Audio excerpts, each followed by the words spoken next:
Ku takkan hari esok, namun langkahku tegak, bukan surya ku harapkan, karena surya kan lenyap. Oh tiada ku gelisah akan masa menjelang, ku berjalan serta Yesus, maka hatiku tenang. Banyak hal tak ku pahami dalam masa menjelang, tapi terang bagiku ini tangan Tuhan yang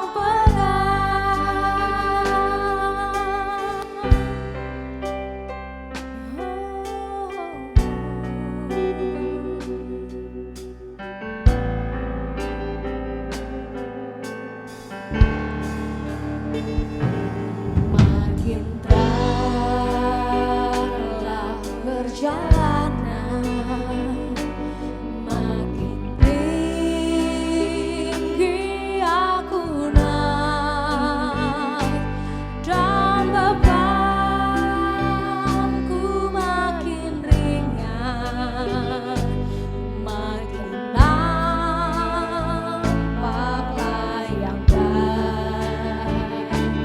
Di sanalah terang abadi, tiada tangis dan keluh.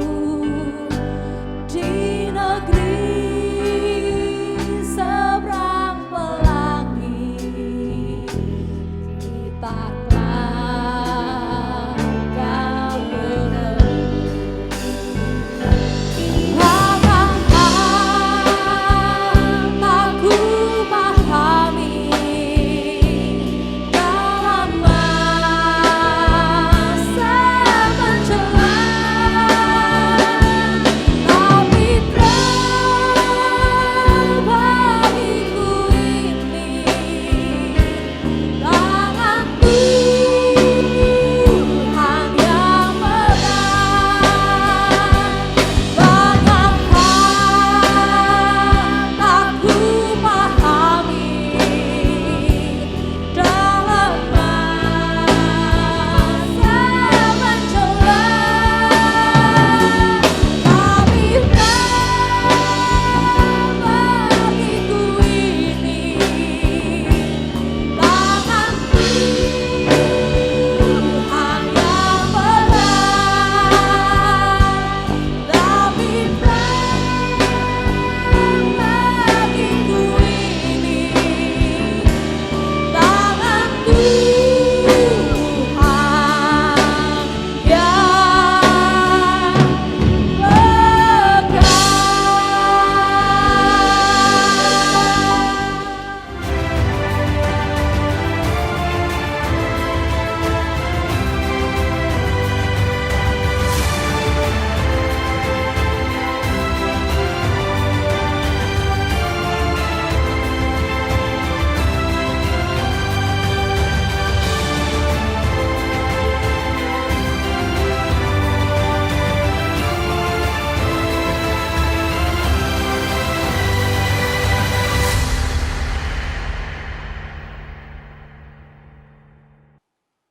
Buku Disappointment with God atau kekecewaan terhadap Tuhan merupakan salah satu buku terlaris dalam dunia kekristenan. Buku tulisan dari Philip Yancey ini telah terjual lebih dari 300.000 eksemplar. Mengapa buku tersebut merupakan buku yang sangat laris?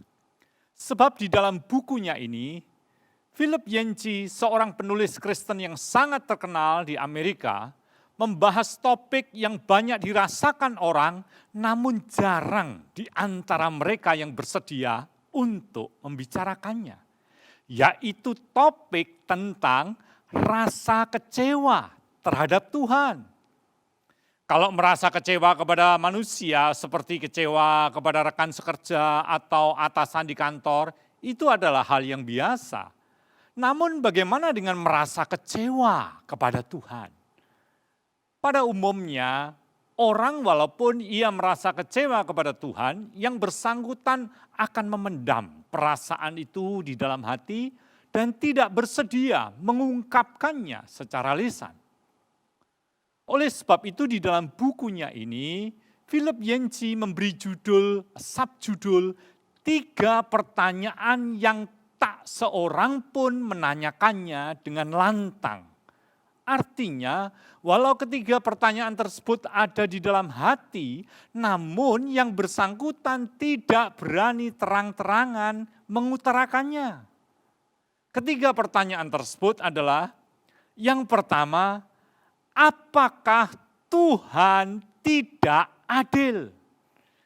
Pertanyaan ini diutarakan orang ketika ia merasa bahwa Tuhan telah berbuat tidak adil terhadap dirinya.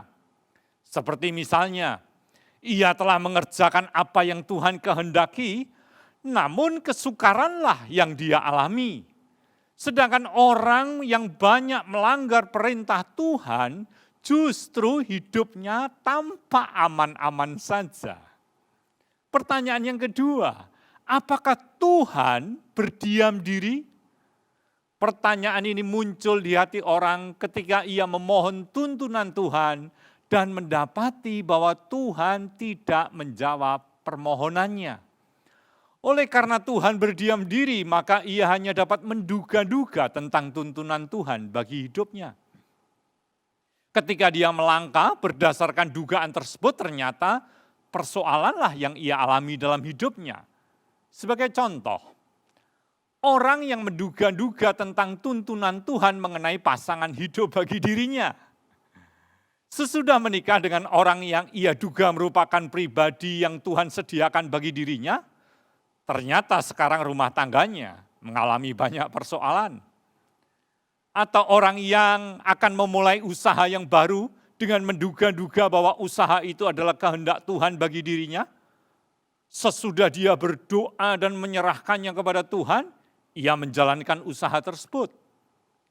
Namun tidak berapa lama kemudian ia mengalami banyak kesukaran dan kesukaran yang sangat pelik sehubungan dengan pekerjaannya tersebut. Sebagai akibat dia bertanya, Tuhan mengapa engkau berdiam diri? Aku minta tuntunanmu, aku sudah berdoa memohon tuntunanmu, namun engkau berdiam diri saja. Sekarang sesudah aku melangkah dengan berserah kepadamu, justru kesukaran yang aku temui dalam hidupku. Bapak, Ibu, Saudara-saudari, apakah pernah mendengar orang berkata seperti itu? Atau jangan-jangan Anda yang sedang berkata seperti demikian kepada Tuhan? Yang ketiga, apakah Tuhan bersembunyi? Orang mengajukan pertanyaan ini ketika dia berharap bahwa Tuhan menunjukkan dirinya dengan mengulurkan pertolongannya. Namun harapannya tidak terpenuhi karena Tuhan tidak menolong yang bersangkutan. Sebagai akibat, orang tersebut merasa ragu, apakah Tuhan memang benar-benar ada atau sekedar suatu khayalan manusia belaka? Memang ketiga pertanyaan tersebut acap kali terpendam di hati banyak orang. Pertanyaan-pertanyaan yang merupakan ungkapan dari rasa kecewa di dalam hatinya, rasa kecewa kepada Tuhan. Pertanyaan-pertanyaan yang tidak ia katakan secara verbal, namun ia utarakan dengan bersikap uring-uringan kepada Tuhan. Dia berkata, kita tidak usah lagi berbicara tentang Tuhan. Saya akan jalani hidup ini menurut apa yang saya mau dan berupaya untuk melewatinya dengan kemampuan saya saja. Sekali lagi, adakah di antara kita yang sedang bersikap seperti itu? Kita merasa bahwa tidak ada gunanya untuk berharap kepada Tuhan?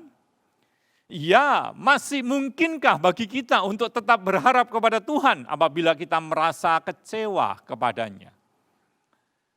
Untuk menjawab pertanyaan-pertanyaan tersebut, saya mengajak kita untuk melihat kehidupan bangsa Israel. Khususnya melihat perjalanan mereka dari Mesir sampai ke kaki Gunung Sinai, tempat mereka menerima 10 perintah Allah. Kehidupan umat Tuhan sebagaimana yang dicatat di dalam kitab Keluaran pasal yang ke-14 sampai 17. Di situ ditulis tentang 5 kesukaran yang mereka alami. 5 kesukaran yang mereka hadapi dalam perjalanan selama hampir 2 bulan dari Mesir sampai Gunung Sinai. Dan 5 tindakan Allah untuk memulihkan pengharapan dalam diri umatnya. Sehingga umat Tuhan dapat berkata, hope again, pengharapan yang dipulihkan. Tindakan-tindakan tersebut adalah yang pertama, memulihkan pengharapan di masa kesesakan. Hal itu telah dialami oleh umat Tuhan ketika mereka terjepit di antara tentara Firaun dan laut Teberau, sebagaimana yang dicatat di dalam Keluaran pasal 14 ayat 1 sampai 31. Tindakan Allah ini sudah kita pelajari di minggu yang lalu. Hari ini kita akan mempelajari tindakan Allah yang kedua, yaitu memulihkan pengharapan di masa kesesakan. Tindakan Allah ini dicatat di dalam Keluaran pasal yang ke-15, ayat 22 sampai 27. Sedangkan ketiga tindakan Allah yang lain akan kita pelajari di dalam minggu-minggu yang akan datang di sepanjang bulan ini. Untuk melihat tindakan Allah yang kedua, yaitu dalam memulihkan pengharapan di masa kesesakan tersebut, saya mengajak untuk kita mempelajari kitab Keluaran pasal yang ke-15, ayat 22 sampai dengan 27, dengan membaca terlebih dahulu ayat 22 sampai 24. Keluaran 15, ayat 22. Musa menyuruh orang Israel berangkat dari Laut Teberau. Lalu mereka pergi ke padang gurun Syur. 3 hari lamanya mereka berjalan di padang gurun itu dengan tidak mendapat air.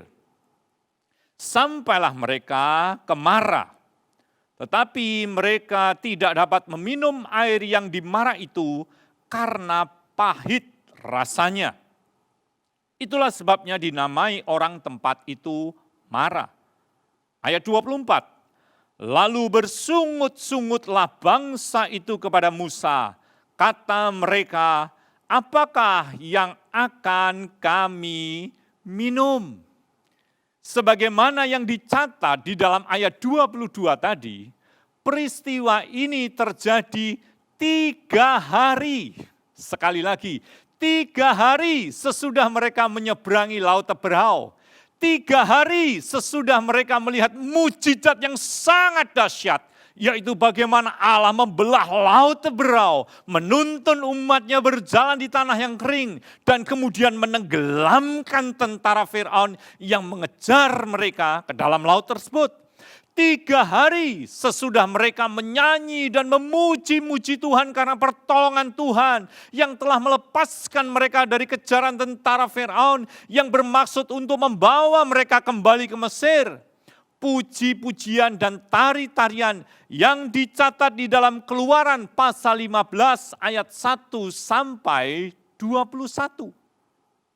Sekarang 3 hari kemudian, belum 3 bulan, apalagi 3 tahun, tapi cuma 3 hari.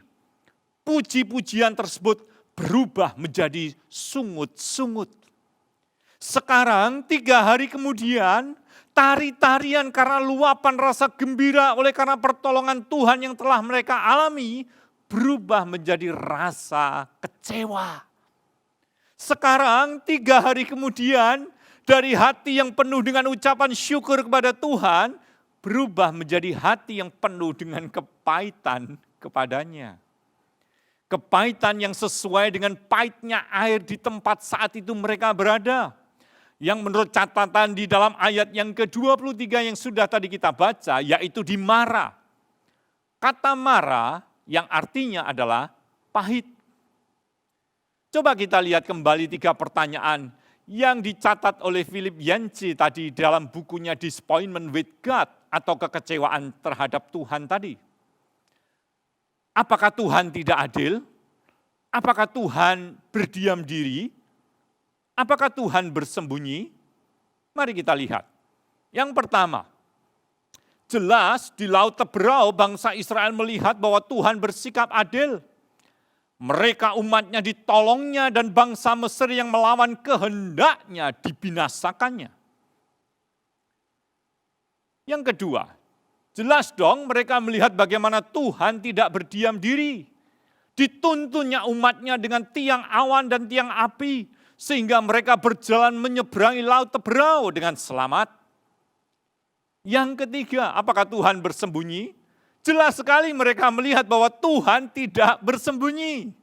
Dia menampakkan kehadirannya melalui tiang awan dan tiang api, serta melalui mujizat-mujizatnya, yaitu dengan membuat Laut Teberau terbelah di hadapan umatnya. Artinya walaupun Tuhan telah menjawab ketiga pertanyaan tadi secara nyata dan ajaib, toh 3 hari kemudian umatnya merasa kecewa.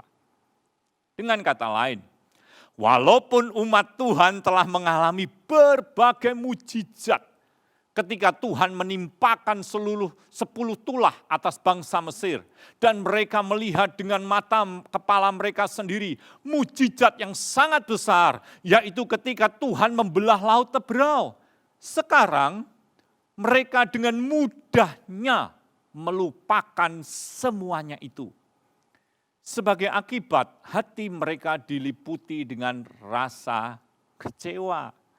Bagaimana hal ini bisa terjadi? Pelajaran penting yang dapat kita tarik dari peristiwa ini yaitu bahwa kekecewaan terhadap Tuhan bukanlah karena Tuhan tidak pernah menolong, menyertai, dan menuntun umatnya. Namun disebabkan oleh 2 hal, yaitu yang pertama, karena umat Tuhan melupakan kebaikan Tuhan dalam hidupnya. Yang kedua, karena kita melihat kesukaran umat Tuhan, melihat kesukaran dari perspektif atau sudut pandang kita sebagai manusia. Artinya kita mengabaikan tujuan Allah di dalam mengizinkan terjadinya kesukaran dalam hidup kita. Itulah yang terjadi atas bangsa Israel di Mara. Pertama, mereka dengan mudahnya melupakan semua kebaikan Tuhan yang telah mereka alami. Baik di waktu mereka belum keluar dari Mesir sampai ketika mereka menyeberangi Laut Teberau.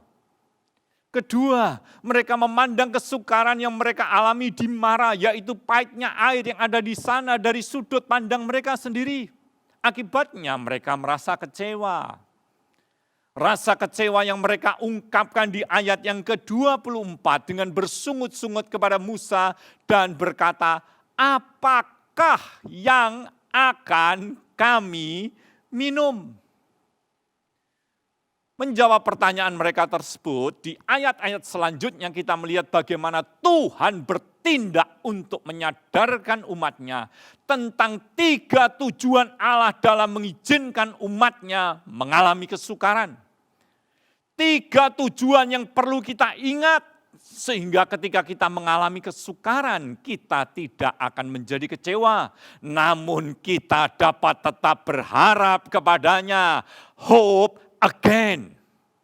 Ketiga tujuan yang saya maksudkan di atas adalah yang pertama untuk menguji iman umatnya. Di dalam Alkitab, baik di dalam Perjanjian Lama maupun Perjanjian Baru, kita melihat bahwa tidak ada iman yang tidak diuji oleh Tuhan. Ujian yang Tuhan lakukan antara lain dengan mengizinkan umatnya mengalami kesukaran. Hal tersebut dicatat di ayat 25 dan 26. Mari kita baca Keluaran 15, ayat 25 dan 26. Musa berseru-seru kepada Tuhan, dan Tuhan menunjukkan kepadanya sepotong kayu. Musa melemparkan kayu itu ke dalam air, lalu air itu menjadi manis. Di sanalah diberikan Tuhan ketetapan-ketetapan dan perintah, peraturan-peraturan kepada mereka. Di sanalah Tuhan mencoba mereka. Ayat 26. Firman-Nya, jika kamu sungguh-sungguh mendengarkan suara Tuhan Allahmu dan melakukan apa yang benar di matanya, dan memasang telingamu kepada perintah-perintahnya, dan tetap mengikuti segala ketetapannya, maka aku tidak akan menimpakan kepadamu penyakit manapun yang telah kutimpakan kepada orang Mesir.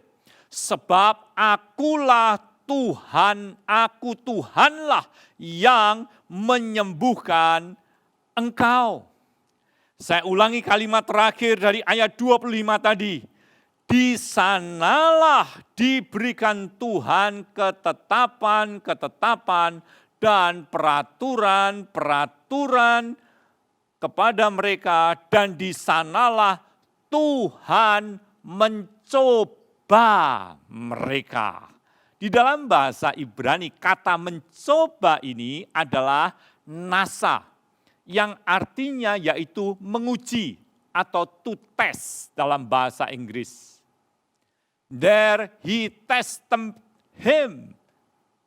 Di sanalah Tuhan menguji mereka. Ujian bagi sebagian besar orang bukanlah kata yang terdengar merdu di telinga.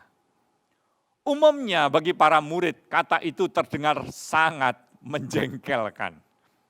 Adakah di antara kita ketika masih duduk di bangku sekolah, sewaktu mendengar guru kita berkata, besok akan ada tes, dan kita dengan penuh antusias langsung menjawab, itu yang saya tunggu-tunggu Pak Guru.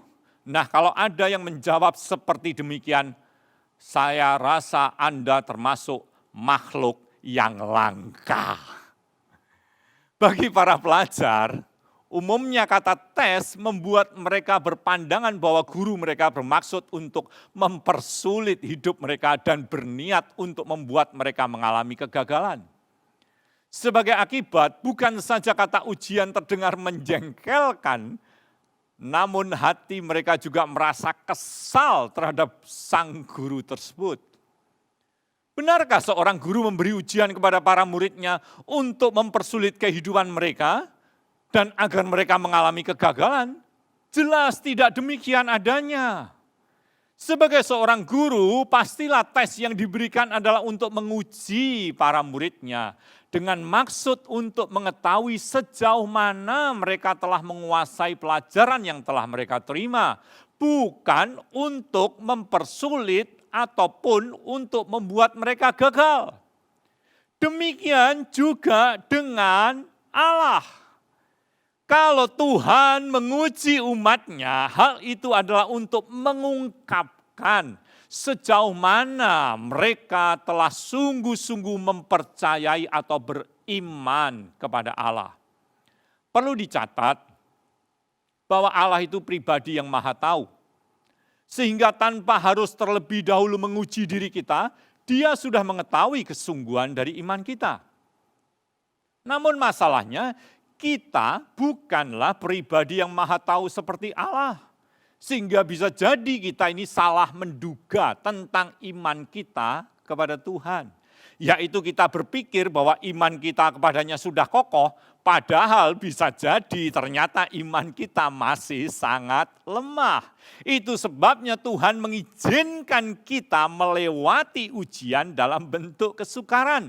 Tujuannya adalah agar kita dan bukan dia mengetahui sejauh apa kekokohan iman kita kepadanya.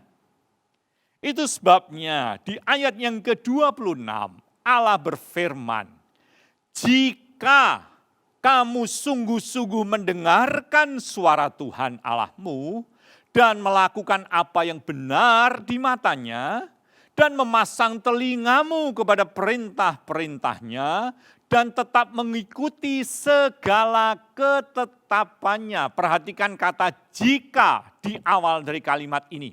Menunjukkan bahwa Tuhan menguji umatnya agar mereka dapat melihat sejauh mana mereka telah menaati firman-Nya. Ketaatan yang menunjukkan iman mereka kepada Tuhan. Singkat kata, kalau Allah menguji kita, hal tersebut adalah demi kebaikan kita. Sama seperti seorang dokter yang menyuruh pasiennya melewati pemeriksaan di laboratorium. Hal itu adalah agar si pasien mengetahui kondisi dari kesehatannya yang sebenarnya. Agar supaya si pasien tidak menganggap dirinya sehat, padahal sesungguhnya kadar gula dan lemak di dalam darahnya sangat tinggi.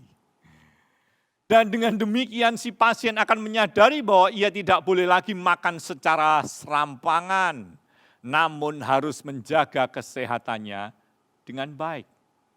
Sekali lagi, kalau Allah mengizinkan kita melewati kesukaran, tujuannya adalah untuk menguji iman kita kepada Dia. Dan hal tersebut adalah demi kebaikan kita.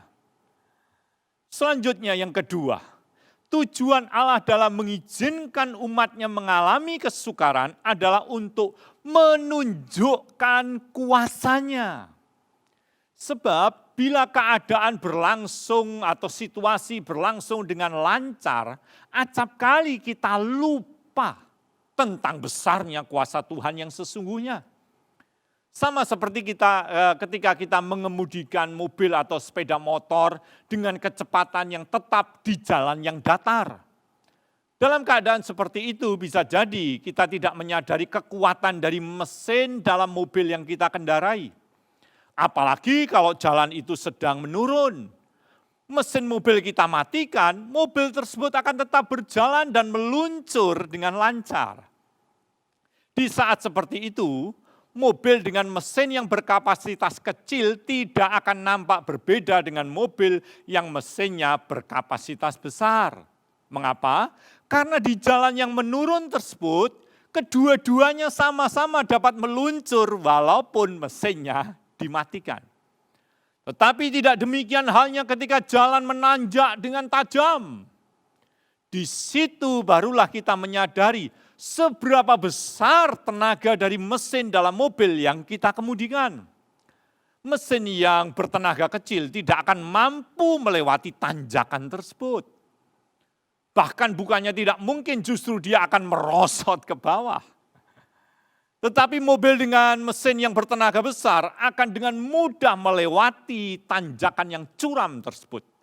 Di situ barulah kita akan menyadari seberapa besar tenaga dari mesin dalam mobil yang kita kendarai. Demikianlah dengan Allah. Kesukaran yang kita hadapi akan membuat mata hati kita, membuat diri kita menyadari terhadap besarnya kuasa Tuhan yang sesungguhnya. Kuasanya sungguh tak terbatas sehingga ketika umatnya menghadapi kesukaran di Mara, maka di ayat yang ke-25 dicatat seperti demikian. Keluaran 15 ayat 25. Musa berseru-seru kepada Tuhan dan Tuhan menunjukkan kepadanya sepotong kayu. Musa melemparkan kayu itu ke dalam air, lalu air itu menjadi manis. Alkitab tidak menyebut apa jenis dari kayu tadi, Dan juga tidak dijelaskan seberapa besar, panjang dan besar dari ukuran kayu tersebut. Artinya begini, bukan kayu itulah yang menyebabkan air yang pahit di Mara itu berubah menjadi air yang manis. Tetapi Allah di dalam kuasanya yang tidak terbatas, yang mengubah keadaan dari air di sana. Kayu apapun, bahkan ranting sekecil apapun juga dapat dipakai Allah untuk mengubah air yang pahit menjadi air yang manis. Asal Musa menaati perintahnya, yaitu dengan melemparkan kayu tadi ke dalam air yang pahit tersebut, maka Allah dalam kuasanya akan mengubahnya menjadi air yang manis.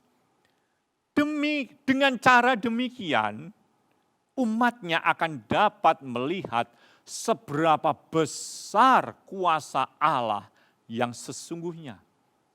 Singkat kata, apabila Allah mengizinkan kita umatnya untuk mengalami kesukaran, hal tersebut adalah agar kita dapat melihat, hati kita bisa menyadari betapa besarnya kuasa Allah yang sesungguhnya. Kuasanya tidak terbatas sehingga tidak ada perkara apapun yang sukar bagi Tuhan. Kuasanya sungguh sangat besar sehingga tidak ada perkara yang mustahil bagi Allah. Sekarang yang ketiga, tujuan Allah di dalam mengizinkan umatnya mengalami kesukaran adalah untuk menunjukkan kasih setianya. Sama seperti dengan kuasanya. Yaitu bila keadaan berjalan dengan lancar, maka kita tidak akan menyadari betapa besar kuasanya. Demikian pula dengan kasih setia Tuhan. Masa yang sukar akan menunjukkan kasih dan kesetiaan Allah yang sesungguhnya. Bukankah hal seperti itu seringkali kita temui dalam kehidupan sehari-hari? Yaitu kasih dan kesetiaan seseorang kepada pasangan hidupnya hanya akan terlihat ketika mereka berdua sedang melewati masa yang sukar. Bukankah ada pepatah yang berkata, ketika ada uang abang disayang, tidak ada uang abang ditendang. Maksudnya, ketika semua sedang berjalan lancar, kasih dan kesetiaan tidak akan terlihat aslinya. Justru di masa yang sukarlah kasih dan kesetiaan itu akan teruji. Berarti, masa sukar bukan hanya akan menguji iman kita kepada Tuhan, namun juga akan menguji kasih dan kesetiaan Allah kepada umatnya. Menguji kasih setia Allah bukan berarti atau bukan karena kasih setia Tuhan itu diragukan sehingga perlu diuji. Bukan itu maksudnya. Karena sebagaimana masa yang sulit akan membuat kita dapat melihat iman kita yang sesungguhnya, demikian juga kesukaran akan membuat kita, sekali lagi, kita dapat melihat dan menyadari betapa besar kasih setia Allah yang sesungguhnya. Hal ini nampak di dalam peristiwa yang terjadi sesudah Tuhan menolong umatnya di Mara. Di ayat 27 ditulis seperti demikian, Keluaran 15. Sesudah itu sampailah mereka di Elim. Di sana ada 12 mata air dan 70 pohon kurma. Lalu berkemahlah mereka di sana di tepi air itu. Di sini dicatat bahwa sesudah mengubah air yang pahit menjadi manis di Mara, maka Allah menuntun umatnya ke Elim. Di situ tersedia 12 mata air dan 70 pohon kurma.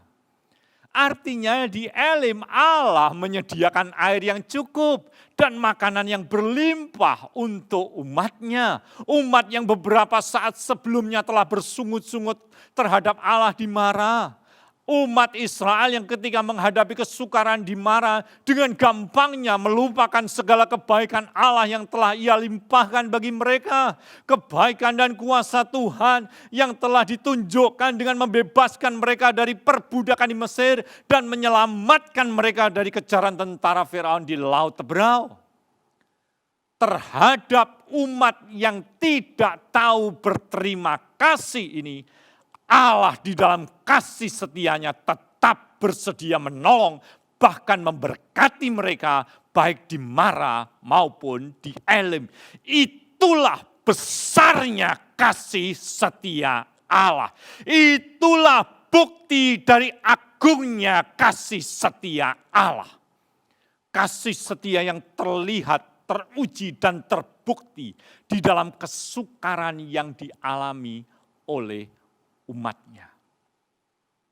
Sebab bila kehidupan ini berjalan dengan lancar, sehingga hati kita penuh dengan ucapan syukur kepada Tuhan, maka orang akan berkata, adalah wajar bila Tuhan memberkati orang yang tahu bersyukur itu. Tetapi ketika keadaan menjadi sukar, dan terbukti bahwa umat Tuhan tidak tahu bersyukur kepada Tuhan, dan di dalam situasi seperti itu, Tuhan tetap berbuat baik kepada umatnya. Disitulah kasih setianya yang sangat besar itu menjadi nyata bagi kita. Singkat kata, kalau Allah melimpahi kita dengan kasih setianya, hal tersebut bukanlah karena kita baik. Hal itu bukanlah karena kita layak untuk mengalaminya, atau karena kita telah berbuat jasa terhadap dirinya. Bukan. Jadi jangan GR. Jangan menepuk dada karena kita merasa berhak untuk menerimanya. Kalau Allah melimpahi kita dengan kasih setianya, karena memang kasih setianya sangatlah besar terhadap umatnya. Kasih setia atau anugerah Allah yang tidak terbatas bagi diri kita, manusia yang jauh dari sempurna dan tidak layak ini. Perlu diingat bahwa apabila Allah melimpahkan kebaikan hanya kepada orang yang pantas untuk menerimanya, maka tidak seorang pun di antara kita yang akan mengalami keselamatan dari dosa dan hukuman dosa. Karena sesungguhnya sebagai manusia yang berdosa, tidak seorang pun di antara kita yang pantas untuk diselamatkan. Tetapi Allah telah melimpahkan kasih setianya bukan karena kebaikan kita, namun karena anugerahnya yang sangat besar. Sehingga dengan demikian kita mengalami keselamatan. Anugerah atau kasih setia yang telah Allah tunjukkan di dalam Yesus Kristus Tuhan kita. Kasih setia atau anugerah yang telah Ia buktikan melalui pengorbanannya sampai mati di kayu salib untuk menebus kita dari cengkeraman dosa dan membentangkan masa depan yang baru dan yang indah bagi hidup kita. Oleh karena itu, apabila kita menghadapi kesukaran, sebaliknya dari bersungut-sungut kepada Tuhan, sama seperti umat Israel di Mara, inilah yang harus kita lakukan, yaitu berseru-seru kepada Tuhan, sama seperti yang dilakukan oleh Musa. Itulah yang dicatat di dalam Keluaran pasal 15 ayat 25 tadi. Sebaliknya dari bersikap uring-uringan kepada Tuhan, inilah yang perlu kita lakukan, yaitu di dalam iman kepada kebaikan dan kuasa Tuhan, kita tetap dapat berharap kepadanya. Pengharapan kita kepada Tuhan dipulihkan, hope again. Di masa yang sesukar apapun, kita tetap dapat memandang ke depan tanpa merasa berputus asa, hope again. Karena kita yakin di balik setiap kesukaran ada maksud Allah yang baik bagi kita umatnya. Dalam Yesus ku percaya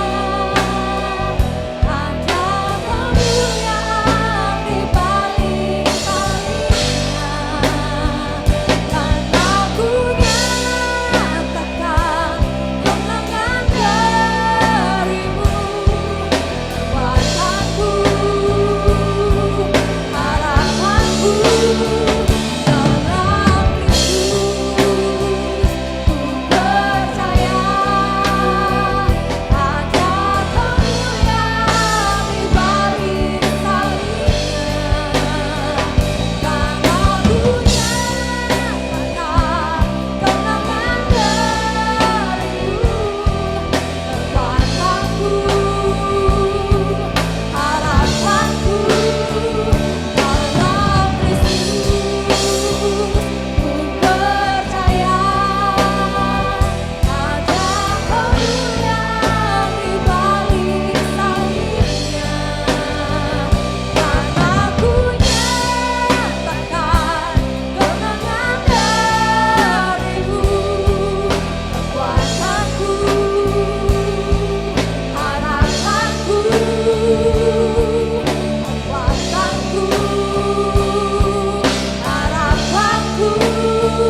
Sekarang saya akan berdoa bagi Bapak, Ibu, Saudara-saudari.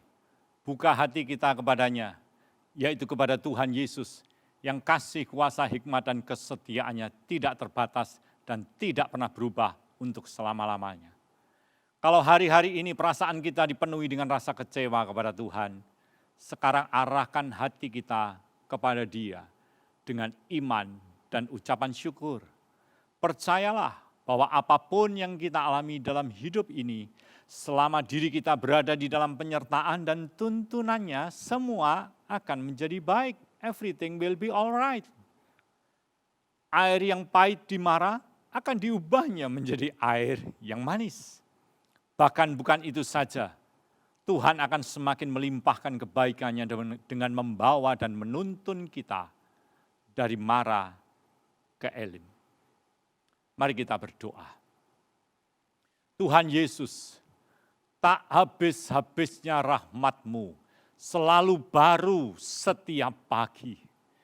Demikian pula kebaikan-Mu tak pernah pudar atau menyusut dalam kehidupan kami. Entah kami mengalami atau tidak merasakan kebaikan-Mu, Engkau tetap Allah yang baik bagi kami. Bahkan melewati kesukaran hidup yang kami alami, sesungguhnya Engkau sedang menguji iman kami, agar mata hati kami terbuka untuk melihat sejauh mana kekokohan iman kami kepadamu. Melalui tantangan kehidupan yang menghadang, Engkau menunjukkan betapa besarnya kuasa-Mu. Di dalam masa sukar yang sedang kami lewati, justru kami semakin menyadari akan kasih setia-Mu yang tak berkesudahan di dalam menyediakan semua yang kami perlukan. Kami sungguh sangat bersyukur atas kebaikan-Mu yang limpah itu.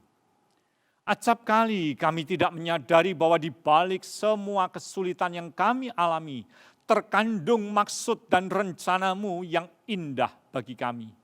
Dalam kepicikan hati kami terlanjur menyimpan rasa kecewa terhadap diri-Mu.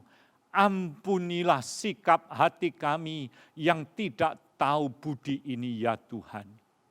Jamahlah hati kami dan arahkan kembali untuk melihat kepada kasih dan kuasa-Mu yang telah menolong kami melewati kehidupan sejauh ini.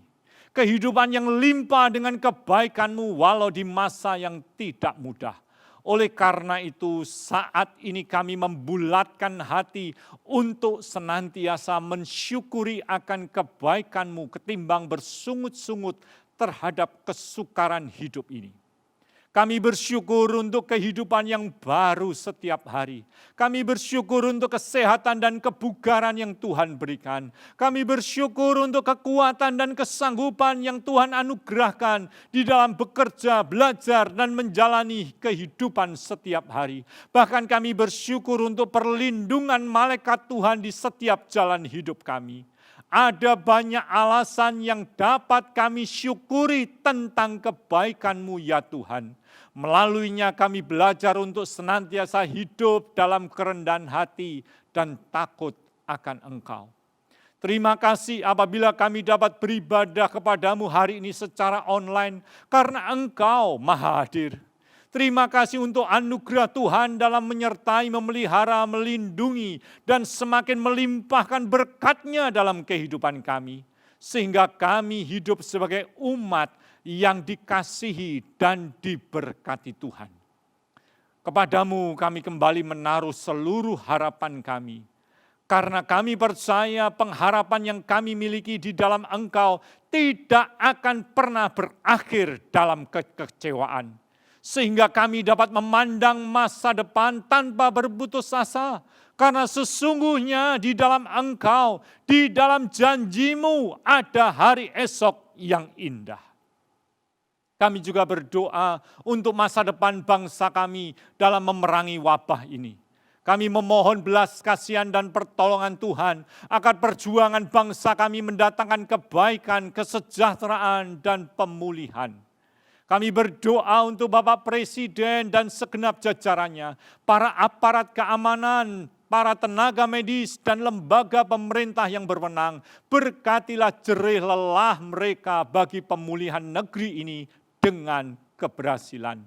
Di dalam nama yang penuh kuasa, nama yang ajaib, nama di atas segala nama, nama Tuhan semesta alam, yaitu Tuhan Yesus Kristus, kami berdoa. Amin.